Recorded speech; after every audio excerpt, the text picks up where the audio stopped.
air cleaner is shaking like crazy, so I'm gonna switch out these rubber mounts and do a before and after. See if there's a noticeable difference.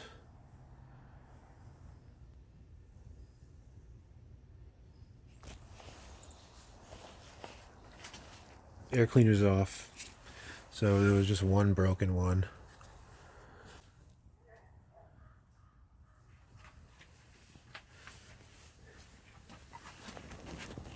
I think it's time to rebuild the turbo.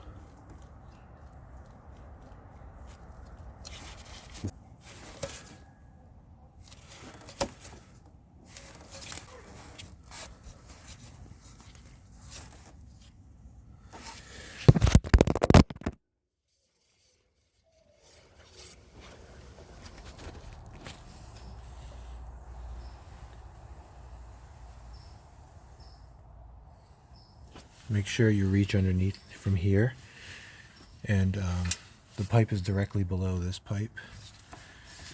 Make sure it's connected on both ends. The top end here behind the air cleaner, this goes into this tube.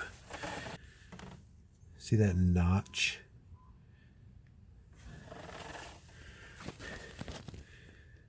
And this has a notch worn out in it. That's from it sitting not connected and the vibration slowly eating away. See how it's a rounded shape? It was the edge of this thing cutting into it. So make sure when you put the cleaner back on, you always reach around and make sure it's connected. Make sure you reach underneath from here, and the pipe is directly below this pipe. Make sure it's connected on both ends. The top end here behind the air cleaner, and also on the bottom end. It's by the turbo drain plug. That one there on the bottom of the oil pan. It's right behind it. Make sure it's connected there.